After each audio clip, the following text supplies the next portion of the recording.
He's a very strong leader.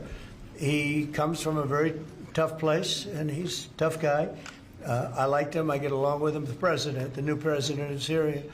And we'll do everything we can to make Syria successful, because that's part of the Middle East. We want to see Syria become a country that's very successful, and I think this leader can do it. I really do. I think this leader can do it. The leader of Syria you had earlier, did you come to any agreements today? Well, I've had an agreement with him. He's a very strong leader.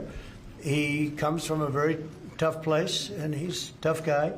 I liked him. I get along with him. The new president of Syria. And we'll do everything we can to make Syria successful, because that's part of the Middle East. We have peace now in the Middle East, first time that anyone can remember that ever happening. And,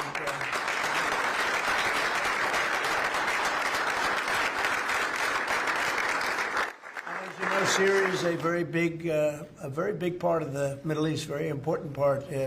If you look back at Syria, for years they had the doctors, the lawyers, they had so many of the great intellects. It's an amazing place with great people.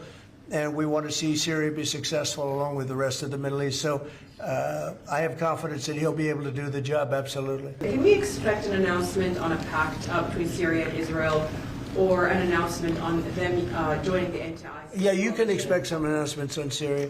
We want to see Syria become a country that's very successful, and I think this leader can do it. I really do. I think this leader can do it. And people said he's had a rough past. We've all had rough pasts. But he has had a rough past, and I think, frankly, if you didn't have a rough past, you wouldn't have a chance.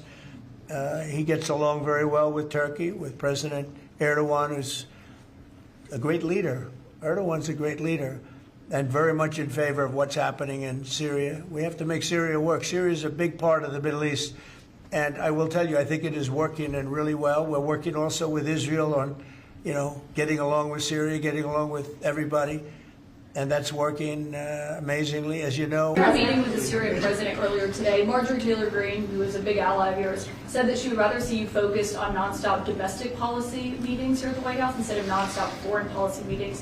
What's your response to her saying that, and also saying that grocery prices are up and not down, as you've said? Yeah, so I don't know what happened to Marjorie. She's a nice woman, but I don't know what happened. She's lost her way, I think.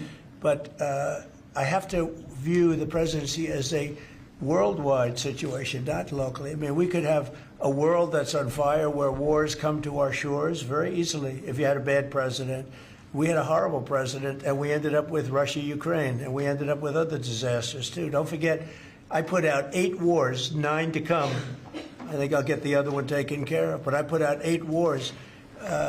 And look at the damage that Russia-Ukraine has done to us as a country. I mean, we spent $350 billion. We're not spending any money anymore. Now they pay us through NATO. I got NATO to go from 2% to 5%. Well, that's very important. When you're president, you really sort of have to watch over the world, because you're going to be dragged into it otherwise. You're going to be dragged into a world war.